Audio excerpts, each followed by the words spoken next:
Hello, everybody.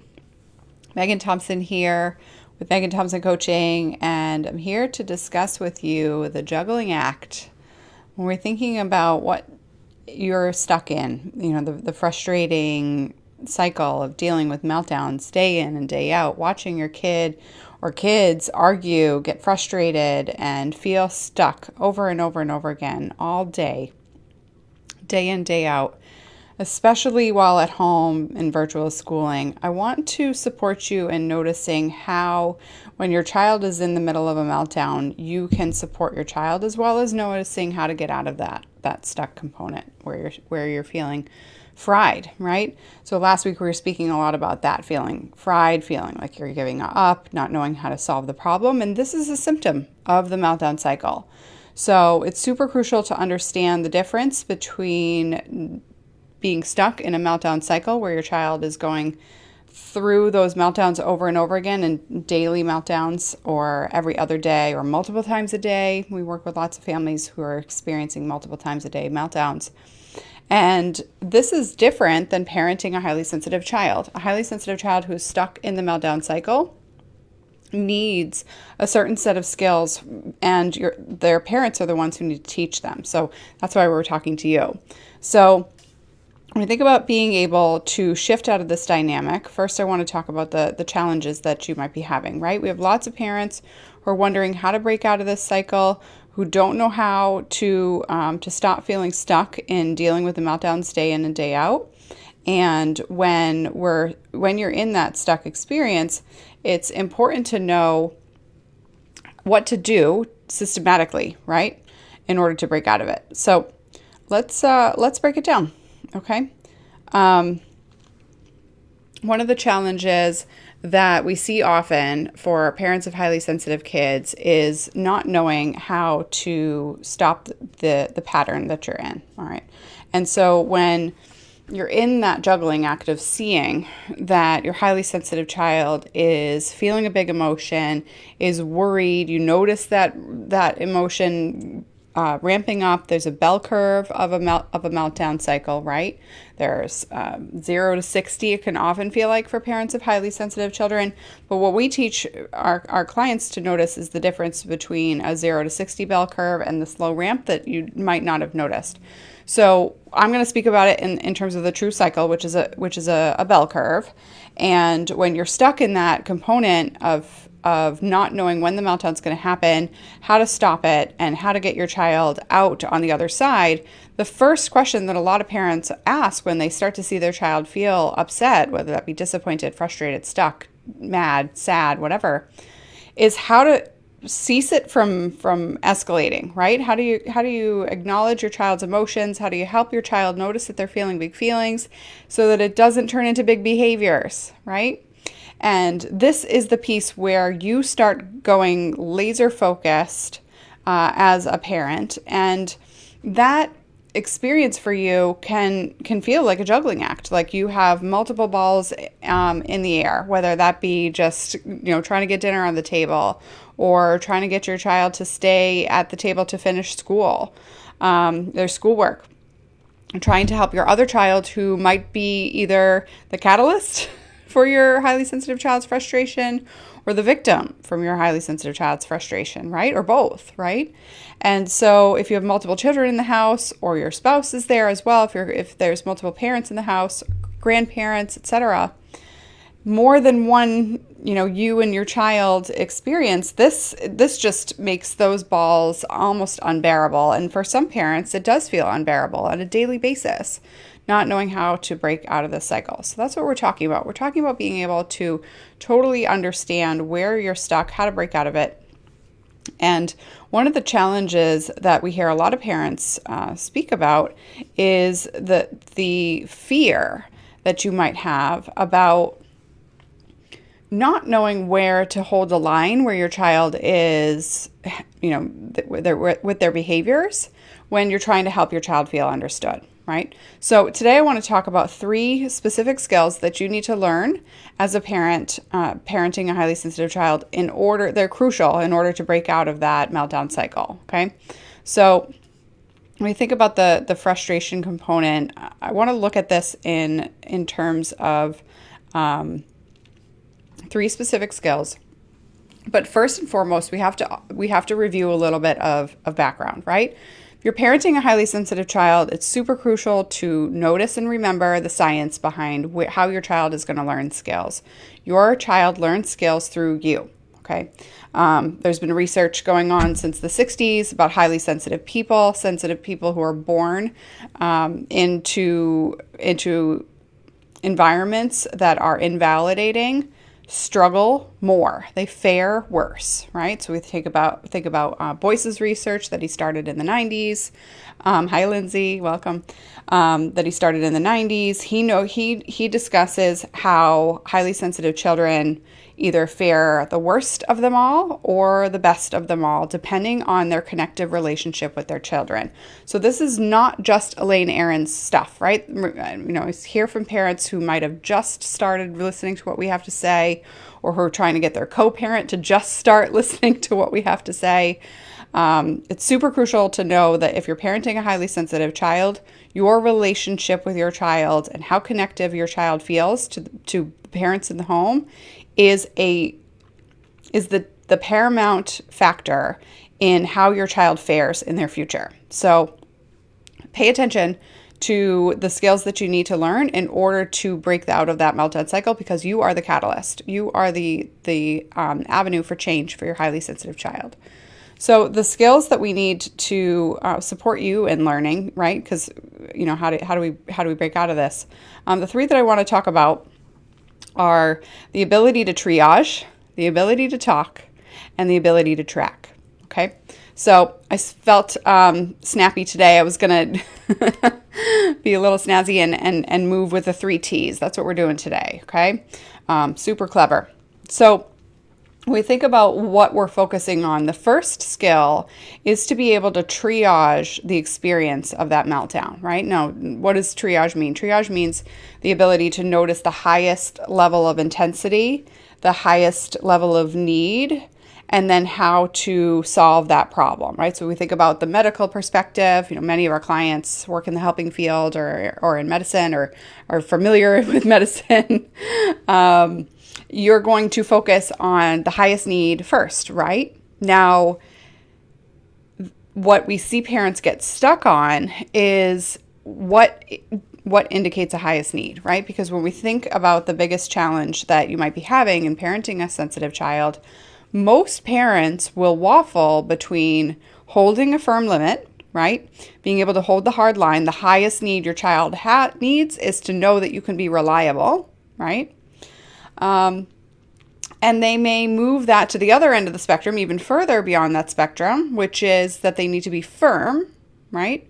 And so firmness might indicate a frown if you're a parent, might indicate a serious face, might indicate flat facial expressions, might indicate rigid posture in your body language, right?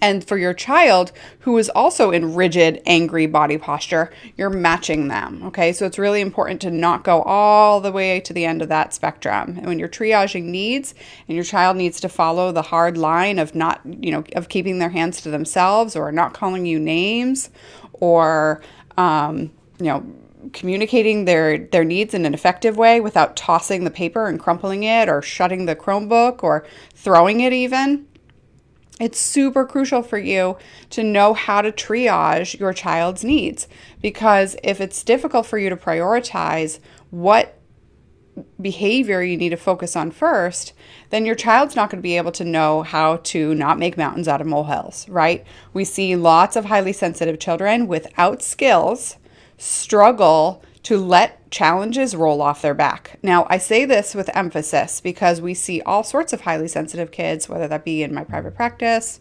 or in the coaching company, operate and move through challenge. And they do that swiftly and seamlessly when their parents can guide them there. So it's super important that part of our mission at MTC is that you are not attributing challenges that your child is having to the personality trait just because you don't have a system of getting out of the ineffective behaviors that you're seeing, okay?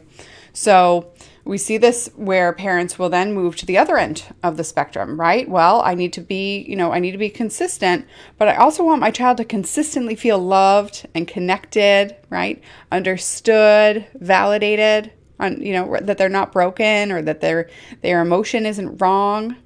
This is attachment parenting, right? And so when we think about the other end of that spectrum, the far end is what I like to call the love cloud, right? Here, sweetheart, everything's fine. We'll solve the problem together. Or this problem is absolutely solvable. Well, guess what? Your kid doesn't have the skills to know that it's solvable. They are in the moment and they have no freaking clue and they don't believe you, right? So what happens? That can ramp them up too. Because we already know, toe the hard line, frown, God forbid, yell at your kid, say, I will not tolerate this. This is unacceptable in my household. If I was this age, and I did that to my parents, they would X, Y, Z, right? We all know what our parents might have, could have, should have, would have done if we talked to our parents like that. Or if we hit our siblings this frequently, or if we lost our minds at 5, 6, 7, 8 on a daily basis. But the bottom line is, if you don't know how to help your child notice that they have the ability to manage their own emotions and to do that safely, it is in one ear and out the other. And that brings me to my next point, how to talk to your child, right? You're an adult. So verbal communication is your means of communication, but children communicate through play. So guess what? When your kid's losing their mind, who's playful? That's a skill you need to build, right? Because in that moment, you're either, oh boy, you poor thing, and you're trying to be a love cloud and let me hug you and snuggle you and rock you like you're 2, but wait a minute, you're 7, you don't want to be rocked, or you don't feel like you should be rocked because you feel like a baby, or I don't want to rock you because you're not 2, you're 7, and I don't want to send the wrong message, right? Or we've got the other end of the spectrum, which is talking like this, basically, right? With your words rather than your hands, hopefully, right? That's, we wouldn't be matching up in my communication style if you're using corporal punishment. So with that being said, we see lots of parents who have that urge to use corporal punishment because they are on the other end of that spectrum, feeling like their kid coulda, shoulda, woulda just used a good spanking because that's maybe how you were raised, right? But you know that you'll never do that to your kid, and your spouse knows that they'll never do that to their kid if you're in a 2-parent household. And so then you feel frozen and powerless. Now, when we talk about talking to your child, right? Skill number 2, it's very important to understand how your child's brain works, but not just from a place of communicating playfully, right? Because that would be a huge disconnect. If your child is screaming, yelling, and hitting, and you started going like my Uncle Joe used to do when he didn't know how to talk to us, that's not congruent either. That doesn't match up with your kid's demeanor, right? That feels like a distraction. And so that's not what I'm talking about. I'm not talking about being a clown in your own home.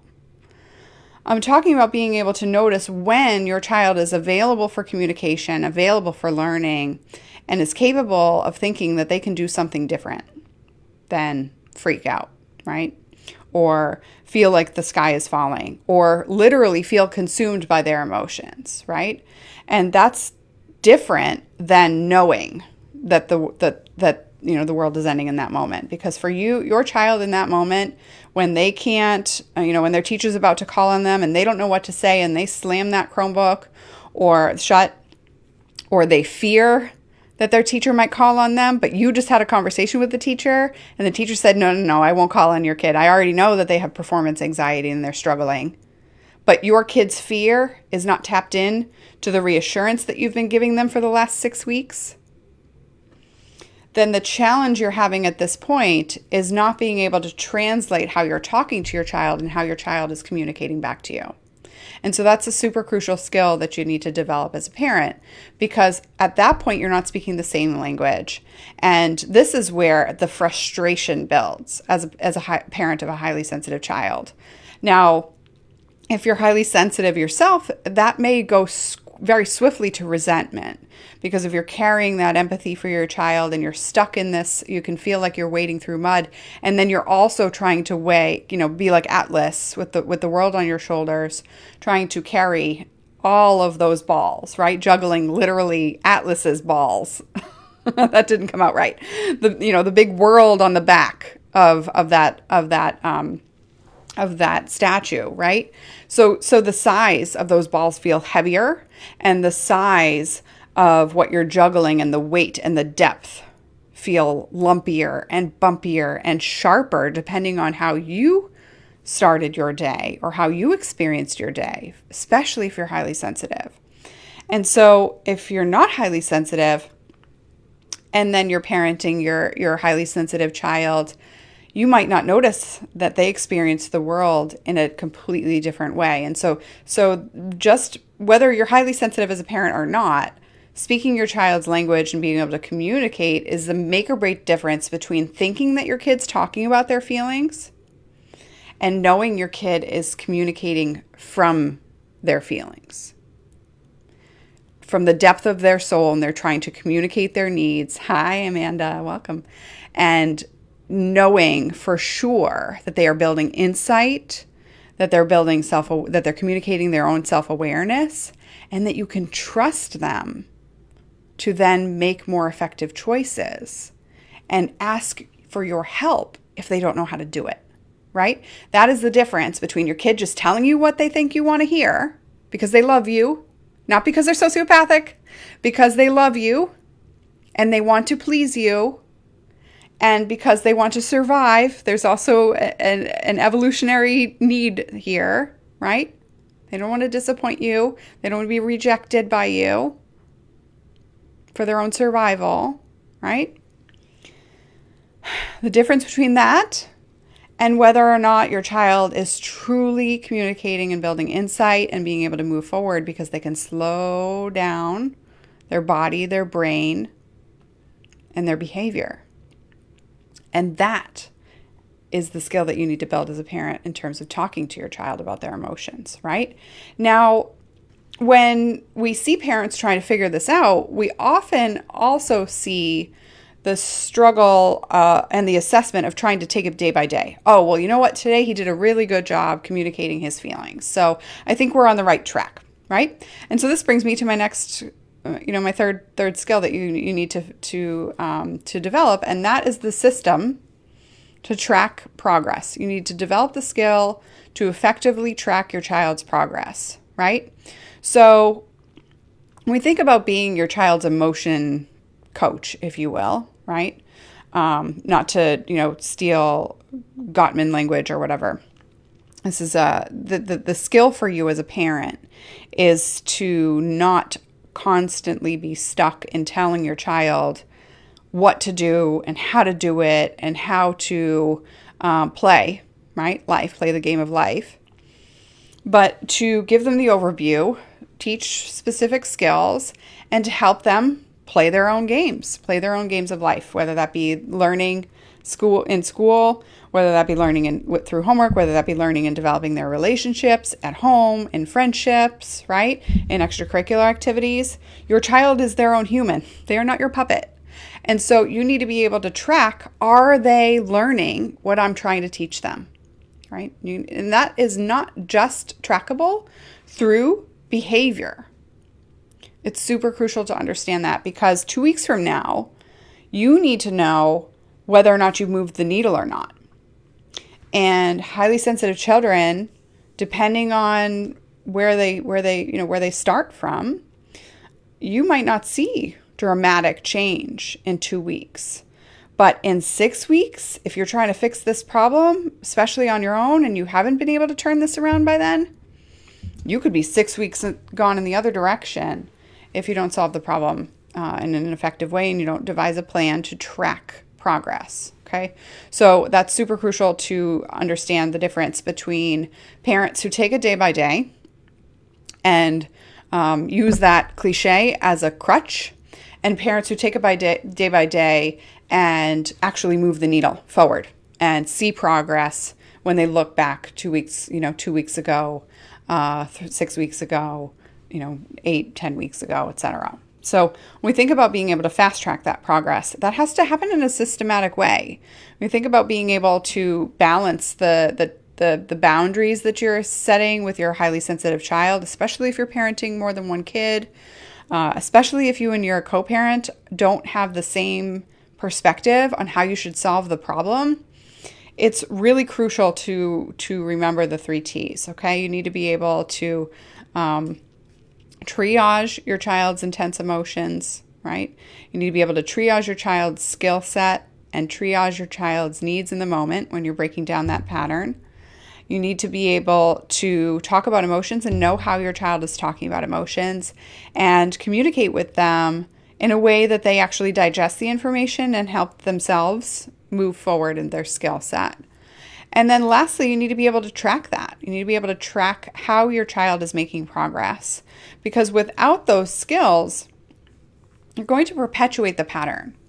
Now, if you haven't already checked out the masterclass where we talk about the 5 steps towards breaking out of this cycle, make sure that you capture that, because when we think about parents who stay stuck in this, who see the frustration that they are experiencing day in and day out, and they get their wires crossed with their child and their communication patterns, and they feel helpless at home, they really are missing these 3 skills. So they're super crucial, not only to start to gain now, but also to be able to sustain and maintain. And you need accountability and support to do that, because the tracking component around noticing what's a win, what's a celebration, right? What's working well, that all happens in context. So you guys will see how we show our clients celebrations and what's working, and you see the client results that we get. And oftentimes parents who are celebrating that something is working, when they first start working with us, they don't see the wins in where their child is making progress. And that takes expert, not only expert perspective, but also expert analysis to turn that around. So when you feel stuck and you don't know how to break out of it, and you've already been trying these 3 T's, because you're smart, like you've been working at this, you're a dedicated parent, right? If you've already been trying to set up this system and it hasn't worked for you, or if you're ready to fast track it and you're done waiting to watch your child grow up without skills, then definitely book a call, because we encourage you to have a conversation with a member of my team. We're going to have a conversation about where you're stuck, whether or not we can help you break out of that and understand your goals and support you in reaching those goals. And if that's the case, then we will absolutely tell you how that works. And if I feel like there's something that's going to be more efficient or effective, then my team or myself, we will tell you how to break the pattern in your household. Because the biggest challenge that we see parents get stuck in is not knowing how to systematically break out of the meltdown cycle. So the frustration that most parents experience is a tunnel vision experience. I'm all about the T's today of just feeling like you're only making progress in that one particular meltdown, but not knowing how to help your child generalize the skills outside of that meltdown. And so this is something that we help our clients do. And with that being said, I don't know if I can help you or what will help you gain these skills until we have a conversation, because every family is unique, different, and each, even though what we do is systematic, we have to apply it in a way that teaches your particular sensitive child so that they actually digest it. Okay.